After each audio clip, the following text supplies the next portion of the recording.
Buenos días, muchísimas gracias. A ver si me ayudan los compañeros con la presentación que quería yo aprovechar esta oportunidad para presentarles.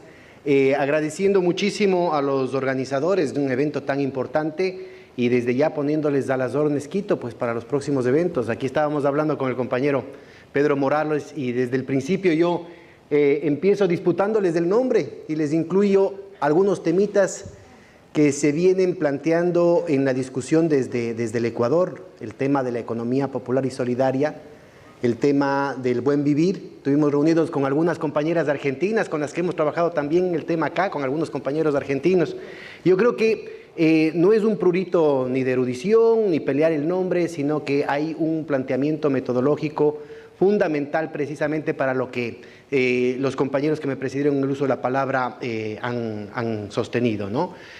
Tengo un tiempo muy corto, pero gracias a Dios lo que los compañeros estaban sintetizando del trabajo de la organización de esta cumbre muestra claramente que estamos sintonizados en esos temas: economía popular y solidaria, la organización, la producción desde el territorio, desde la comunidad, desde otras lógicas que ponen el corazón, que ponen al ser humano por encima de la codicia del capital. Y de eso es de lo que se trata.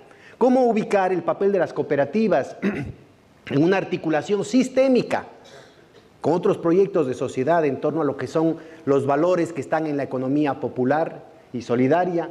Y cómo podemos darle la vuelta de un financiamiento vinculado a la especulación, a la predación, a la polarización, a la guerra, poder ligar otro tipo de finanzas con una producción con otros horizontes, un desarrollo sostenible y, por qué no decirlo, también apuntándole al buen vivir, al vivir en plenitud, el summa causai, que se ha venido discutiendo en países como Ecuador, como Bolivia. Entonces, primero empecemos ubicando esa lógica voraz de polarización, de especulación y de guerra que está generando tantas tensiones en el mundo, ¿no? Aquí el corazón del problema tiene que ver con un proceso de concentración de la riqueza y del ingreso sin precedentes en la historia de la humanidad.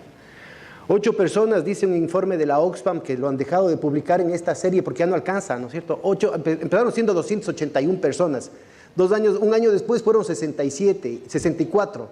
Ya en el informe de diciembre del 2016, 8 personas con nombres y apellidos controlan el nivel de ingresos similar a del 3.700 millones de seres humanos. ¿De qué democracia se puede hablar en esos términos? ¿De qué mercado se puede hablar en esos términos? ¿Qué oferta ni qué demanda? Si 8 personas pueden definir las demandas equivalentes a 3.700 millones de seres humanos. Hicimos hace un par de semanas en Quito el lanzamiento del informe en español de la UNCTAD, de la Organización de Naciones Unidas para el Comercio y Desarrollo, y confirmaban estos datos, ¿no? 3/4 partes del comercio mundial es un comercio intrafirma. ¿De qué libre mercado estamos hablando? Y a veces nosotros mismos caemos en esa trampa ideológica, en esa trampa que aparece con un ropaje técnico para repetir, a veces con buenas intenciones, a veces con una retórica un poco distinta, las mismas recetas, las mismas visiones del mundo que nos plantea precisamente esa minúscula plutocracia, esa oligarquía cada vez más estrecha que está controlando los destinos de la humanidad en un horizonte que no tiene futuro. Entonces, por eso es tan importante, compañeros, y yo ruego que me tengan un poco de paciencia, sobre todo porque soy economista y además afónico, y somos a veces un poco áridos, con esta línea de pensamiento que permite ubicar el absurdo que estamos viviendo, el tremendo riesgo en el que está viviendo la humanidad entera y el rol fundamental que tienen ustedes. Ustedes, compañeros, en su trabajo cotidiano, desde sus territorios, desde sus comunidades, pueden hacer la diferencia. Porque lo que se está planteando, ¿no es cierto?, es un problema en el que están ellos mismos matando a la gallina de los huevos de oro. Cualquier persona que está metido en el tema financiero sabe que los rendimientos financieros solo pueden depender del activo productivo subyacente, y en este sentido el activo productivo subyacente mundial es el PIB mundial, con sus errores, con sus limitaciones, pero es el tamaño de la torta real.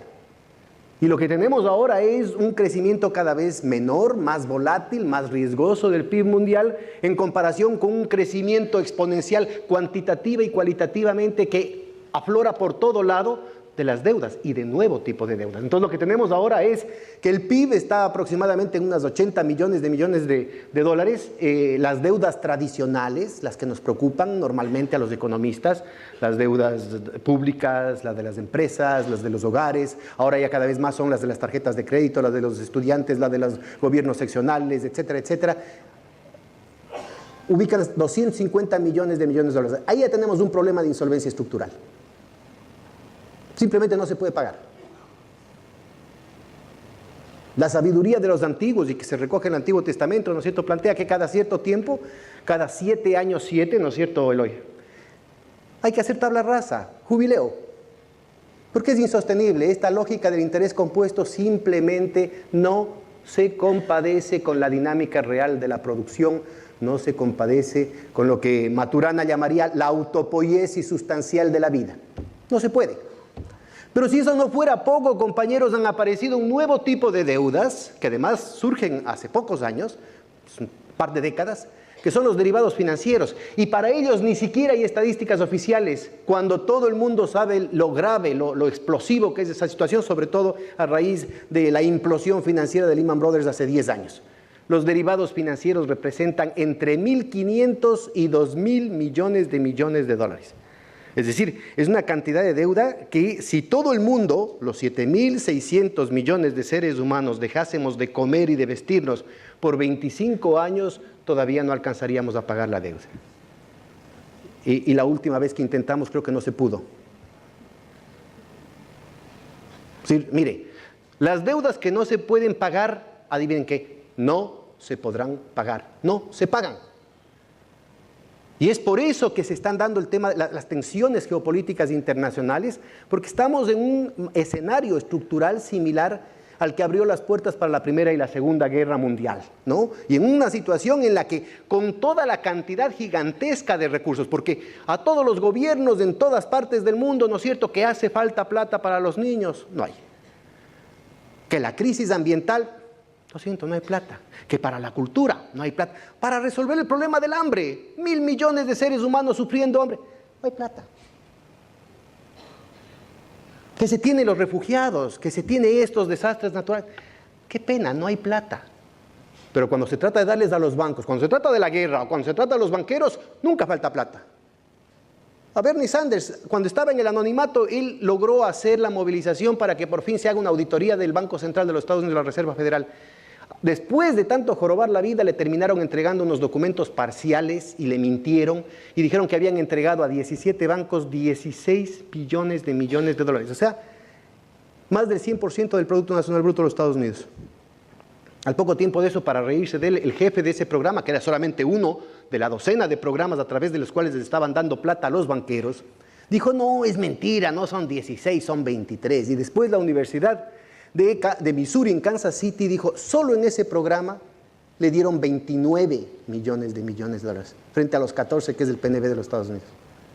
Aquí en el tercer mundo, modestamente, cuando tenemos, y que las tenemos a cada momento, y regresa la época en que va a ser, ¿no es cierto?, pan de todos los días las crisis financieras aquí en América Latina. Normalmente lo que dábamos alrededor de un 25% del Producto Interno Bruto a lo largo de 5 años, y con eso más o menos la situación financiera mejoraba, así dice el Fondo Monetario Internacional. Por debajo del mantel, por encima del mantel se les entregaba plata a los bancos, pero era más o menos un cuarto del Producto Interno Bruto. En el caso de los Estados Unidos han dado el doble, más del doble del Producto Interno Bruto en uno solo de los programas. Y esto no contempla el Quantitative Easing 1, Quantitative Easing 2, Quantitative Easing 3. Y lo mismo está pasando en Europa, lo mismo pasó durante 30 años en el caso de Japón, etcétera, etcétera. ¿Y qué se ha mejorado? Nos quieren comer el cuento que en la superficie de las cosas, en efecto, lo peor de la crisis ha pasado. Ahora hay una cantidad de evaluaciones que dicen los 10 años de lo que pasó en el 2008. Nada. La podredumbre continúa y se profundiza. Vea, de un problemita que supuestamente apareció en la subprime, en las hipotecas residenciales en los Estados Unidos, en el mundo anglosajón, se pasa a las prime, de una cuestión que estaba en los bienes raíces residenciales, pasaron a los comerciales, de un tema que estaba vinculado a los bienes raíces en el eje anglosajón, luego tenemos ahora burbujas especulativas en Buenos Aires, en Sao Paulo, en Johannesburgo, en Shanghai, en Nueva Delhi. De una situación que tenía que ver con los bienes raíces, pasamos al tema de los automóviles, que repiten exactamente los mismos mecanismos, al crédito de los estudiantes, a las tarjetas de crédito, a la deuda de los gobiernos. Y esto no para. Y las deudas siguen creciendo exponencialmente, en un efecto parasitario, predatorio, que, insisto, está matando a la gallina de los huevos de oro. Está asfixiando al proceso estructural que genera los rendimientos del sistema financiero, como todos ustedes que conocen del sistema financiero saben. Pues ahora, mire, se está preparando con mucha precisión, se está programando, que no me digan, por favor, teoría de la conspiración, porque ustedes pueden encontrar, no me hagan caso a mí, no me crean a mí, simplemente revisen lo que está pasando en las noticias cotidianas. Yo veo varias cabecitas blancas y se acordarán, ¿no es cierto?, lo que fue la etapa del endeudamiento agresivo en la segunda mitad de los años 70. Tasas de interés bajo y nos metían por las narices el que nos endeudemos en dólares. Bueno, estoy aquí en Argentina, que duplicaron la deuda externa en un año, ¿no? Vean lo que está pasando en Brasil, cómo se cerraron las puertas, cómo se cerraron todas las llaves para el crédito interno, para obligar inclusive a las grandes empresas a endeudarse en dólares. Y si alguno de ustedes está metido en el tema del desarrollo territorial, sabe perfectamente los nuevos mecanismos en los que están involucrados inclusive la banca de desarrollo regional para intermediar fondos privados en unos préstamos a la larga impagables para las ciudades, y generando a través del marco lógico y una cantidad de elementos que parecen supuestamente técnicos, ¿no es cierto?, una cantidad de condicionamientos que ni siquiera los propios técnicos se dan cuenta que están comprometiendo a sus ciudades en términos del abandono de sus responsabilidades respecto a educación, a salud, a medio ambiente, a la niñez, porque tienen que ser entidades eficientes para poder pagar las deudas en el futuro. Un nuevo ciclo de la deuda se está imponiendo sobre el tercer mundo, y ahora de nuevo América Latina va a ser la cabeza de turco, pero en condiciones muchísimo más vulnerables de las que teníamos hace 30, 40 años. Tenemos además una rápida reconfiguración del poder plutocrático, y hablo plutocrático, que también dicen teoría de la conspiración. El propio Paul Volcker, el presidente de la Reserva Federal de los Estados Unidos, acaba de sacar un libro en que habla del poder plutocrático. Es evidente esta recomposición del pasado en nuevas tecnologías, en nuevas posibilidades ligadas, por ejemplo, a la red de mecanismos offshore. Vean el bombo que se hizo a los Panama Papers. Vean el silencio cómplice que ha tenido los Paradise Papers. Entre otras cosas porque aparecían figuras como la propia reina de Inglaterra en estos negocios ilícitos. Empresas paradigmáticas como Glencore y Trafigura de los señores Rothschild aparecían ahí. Por eso brillan por su ausencia. Y nada que ver con la regulación. Se ha mencionado lo de la Comisión Stiglitz, se ha mencionado el documento del Vaticano en torno a la regulación, a la necesidad de la regulación financiera. Pues nada de esto ha sucedido. Han empeorado las condiciones, han favorecido de manera cada vez más brutal y desvergonzada a estos intereses plutocráticos y especulativos. Pero esto está ligado al desarrollo del shadow banking, al desarrollo del banco en las sombras. Mientras nuestras organizaciones están luchando contra procesos cada vez más draconianos en términos de regulación y hasta a veces de persecución por parte del Estado, bajo el título de normatividad, resulta ser que hay la impunidad absoluta de los grandes bancos, porque el shadow banking no es una cuestión que nadie conoce, son los mismos nombres: JP Morgan Chase, Goldman Sachs, HSBC, Citigroup, que cogen y hacen un clic de la computadora y están en el shadow banking. ¿De qué les sirve todo esa?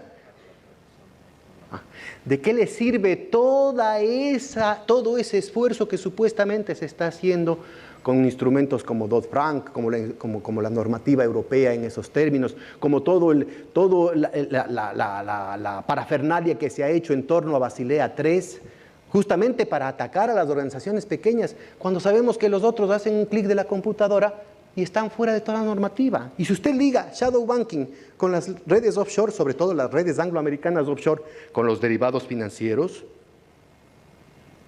nos estamos dando cuenta de que se está hablando de un mercado monetario, de un mercado de liquidez que inclusive está bypaseando a los bancos centrales, que ya no necesitan la pirámide de pagos, ya no necesita pasar por la creación de dinero de alto poder y la regulación de los bancos centrales y las superintendencias de bancos de los respectivos países.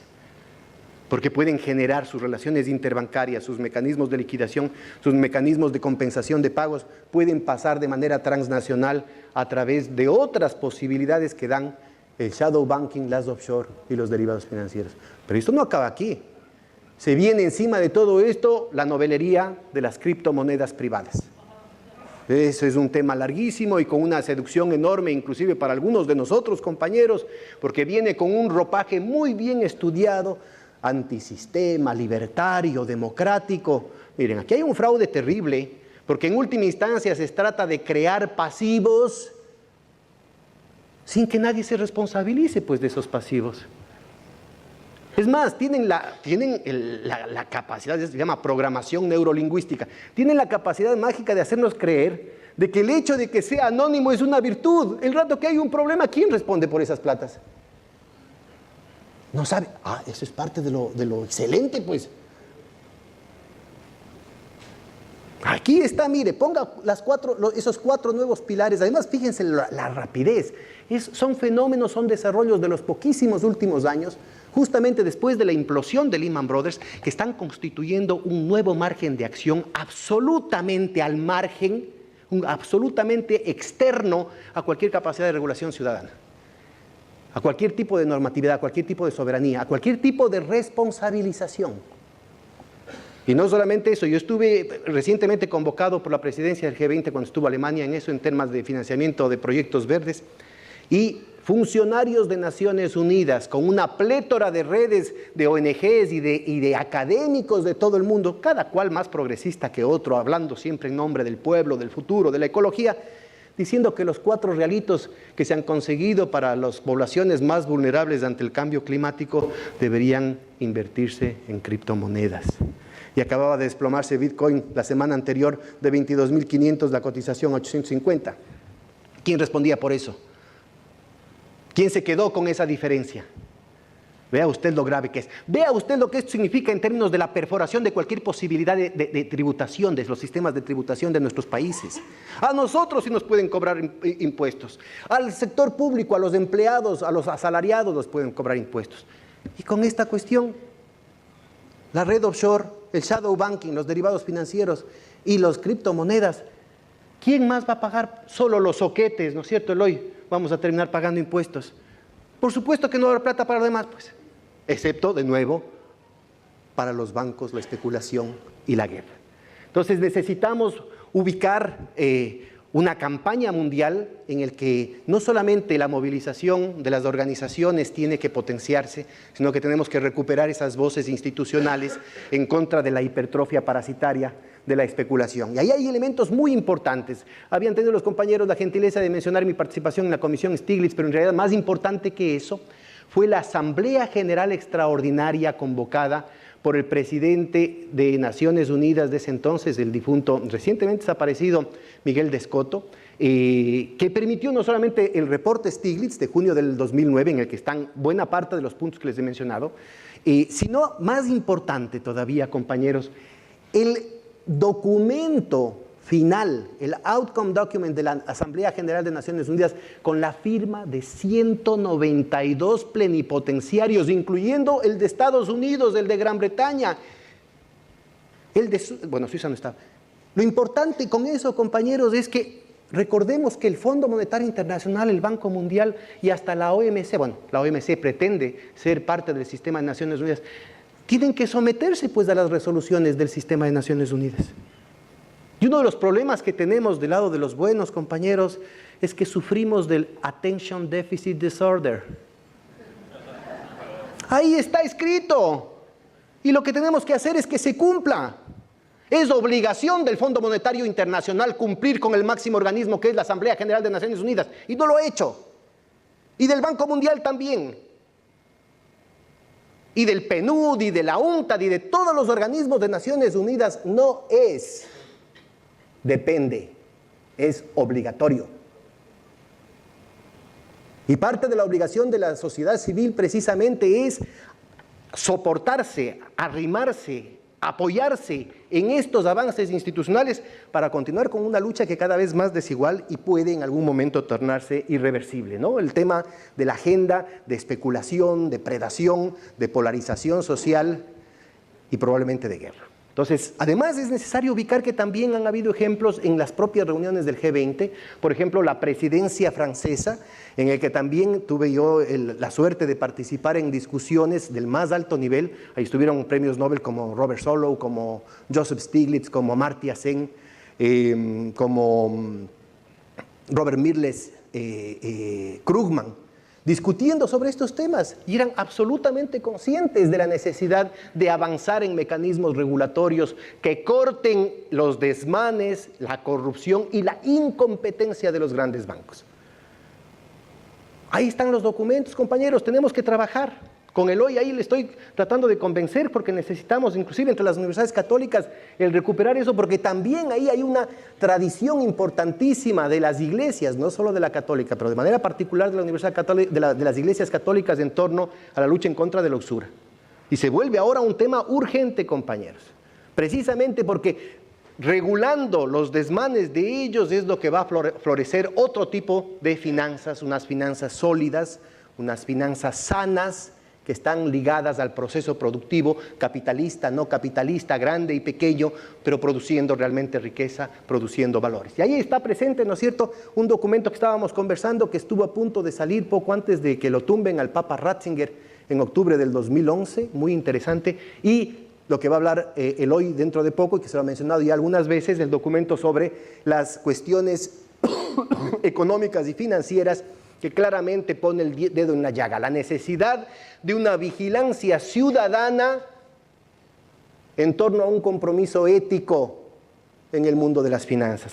Aquí es fundamental el frenar los abusos que se tienen en este campo. Entonces, necesitamos avanzar, compañeros, no solamente hablar del desarrollo sostenible, sino avanzar hacia una perspectiva del buen vivir con nuevas arquitecturas financieras a nivel doméstico, a nivel regional, a nivel mundial.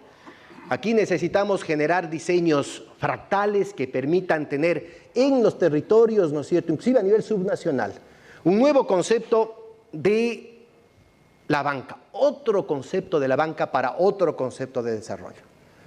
No solamente se requiere iniciativas financieras populares como las que ustedes representan, sino que además se necesita que tengan una visión distinta, ligada a otras lógicas productivas, a otras prioridades productivas, en el que el ser humano, insisto, esté por encima de la codicia del capital. Se necesita una seguridad financiera, se necesita defender a los pueblos, a las comunidades de la hostilidad, de la ferocidad, del vampirismo del capital especulativo. Y por otro lado necesitamos generar otro concepto de moneda, que nazca desde las necesidades de comunicación, de cooperación de los pueblos y que no sea un instrumento más para la especulación. Eso estuvo a punto de lograrse a nivel regional, compañeros, en unas épocas que, siendo ayer nomás, ya parecen lejanas, con el Banco del Sur, el Fondo del Sur, el Sistema Unitario de Compensación Regional. Con todas las limitaciones que eso tenga, otro sería el cantar para América Latina si pudiésemos protegernos frente a la tiranía mundial del monopolio que tiene el dólar, las redes angloamericanas, precisamente con lo que hablábamos hace un momento, el shadow banking, los offshore, los derivados financieros y ahora las criptomonedas. Necesitamos, por otro lado, hacer un desafío al poder mundial de los cárteles privados transnacionales que tienen ahora la capacidad de emitir, de crear capacidad de compra de la nada, de cobrar señoriaje, pero para lucro privado, no para generar bienes públicos. Y necesitamos hacerlo desde las iniciativas monetario-financieras populares, como las que ustedes pueden desplegar desde los territorios, desde la comunidad, en un proceso que además involucre una alianza estratégica con el sector público, pero no el sector público que ahora existe, ese Estado que desde sus orígenes estuvo vinculado a los monopolios y a las transnacionales, sirviendo siempre a los mismos amos. Necesitamos un sector público ciudadanizado, desde la participación, desde la vigilancia, desde la organización, desde la conciencia de organizaciones como las nuestras, compañeros. Y finalmente necesitamos un proceso de regulación prudencial con esa vigilancia ciudadana. Ahí están los documentos, como que mencioné hace un momento, de Naciones Unidas, del Vaticano, del propio G20, que ubican una cantidad de elementos como parar de una vez por todas los derivados financieros, el short selling y una cantidad de manipulaciones, por ejemplo, en elementos claves como es el mercado de alimentos. Todo aquello que signifique un atentado contra la vida de la gente tiene que estar protegido de la especulación. Todo aquello que signifiquen mecanismos para doblegar a los países, que atenten con la seguridad de los países del tercer mundo. Vean, en 5 minutos se puede poner de rodillas a un país entero, se pueden quebrar procesos de años de construcción institucional, de lucha contra la pobreza, simplemente con un ataque especulativo. Ustedes saben que Bolivia, que hasta ahora se ha logrado mantener gracias a la capacidad de los dirigentes de ese país, tiene el nivel de reservas más alto del mundo en proporción a su Producto Interno Bruto. Son como 8.000, 9.000 millones de dólares. Es la mitad del Producto Interno Bruto que no puede gastarse en hospitales, en escuelas, en colegios, en carreteras, en puertos, en refinerías, por miedo a la especulación financiera. Pero, ¿qué significan 8.000 millones de dólares para el señor Soros? Es el coffee break del señor Soros. El rato que le dé la gana se lo come a un país entero, compañeros, y lo mismo podría pasar con Nepal y lo mismo puede pasar con cualquier país africano. Necesitamos cambiar esta locura. Necesitamos hacer que las finanzas, que los recursos estén fomentando, cultivando la creatividad de la gente, la capacidad de la gente de proteger otros horizontes para defender a la economía de la familia, de la comunidad, para hacer viables, ¿no es cierto?, las promesas y los sueños de vivir en comunidad, de vivir en solidaridad. No tenemos mucho tiempo. Y simplemente quería yo dejarle, porque ya me dicen que tengo 2 minutos, algunos elementos. Si alguno está interesado, les va a quedar esta presentación, no se espantarán. Estamos con las típicas de los economistas. En el eje horizontal está el tiempo de trabajo, en el vertical está la cantidad que se gana. Y ustedes tienen que comprender, ¿no es cierto?, que lo que están haciendo necesita defender el derecho a la diferencia y el derecho a la identidad. Parte del problema es que no estamos trabajando y nuestro objetivo fundamental no está ligado a los horizontes y a las lógicas capitalistas. Ahí está, en esa línea roja, ustedes tienen el valor del producto marginal, que precisamente es el que define en las mismas condiciones de tecnología una lógica capitalista, una empresa capitalista, grande o pequeña. Con un nivel dado de salarios, en esa línea verde se define el nivel de contratación laboral. En cambio, en el caso de las economías familiares con las que nosotros lidiamos, que pueden estar vinculadas a procesos asociativos, étnicos, religiosos, de distinta naturaleza, ¿no es cierto?, lo que interesa es el valor del producto medio. Y en contra de esta situación con la que funciona la lógica capitalista, lo que tenemos es que, dada un nivel del trabajo, de la fuerza de trabajo familiar, que no encuentra empleo afuera, necesariamente tiene que plantearse un nivel de ingresos medio, que puede estar por debajo del nivel de subsistencia que está en la línea anaranjada. Eso plantea, y con esto rápidamente, compañeros, elementos diferentes respecto a una praxis liberadora, porque esto está directamente vinculado con las condiciones estructurales de la configuración de subjetividades, de condiciones sociales, psicológicas, de desastres sociales, porque este mismo problema tiene una correspondencia en términos de la reproducción de la familia y de la autoexplotación de la familia, en el que no aparece, ¿no es cierto?, el patrón con quien pegarse, sino que el malo de la película es el papá, la mamá, el hermano mayor, en una necesidad de trabajar más, del despotismo dentro de la casa, y que pasa, ¿no es cierto?, de una situación de la autoexplotación en la que se tiene el malo dentro de la casa, ¿no es cierto?, en relación a la explotación sistémica. Ahí está el nivel de autoexplotación, de disciplina, de trabajo familiar, de horas de trabajo no pagas que se tiene dentro de la familia, que provoca un nivel salarial dado en la economía. Pero el momento en que estamos con una economía familiar que se ve obligada, atrapada en las dos pinzas de costos muy altos y precios muy bajos, y eventualmente intereses usureros, lo que tenemos es un umbral en el que ya se pone en riesgo la destrucción familiar. Entonces, lo que tenemos es una situación en la que ese nivel de ingresos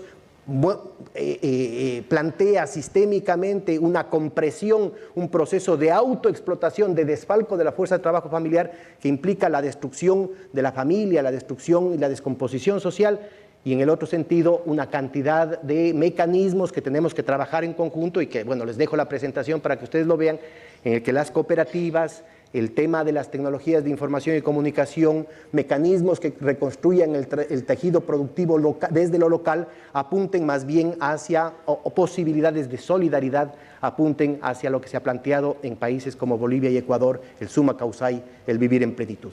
Yo les agradezco muchísimo por su atención y ojalá esto les sirva para sus discusiones. Muchas gracias.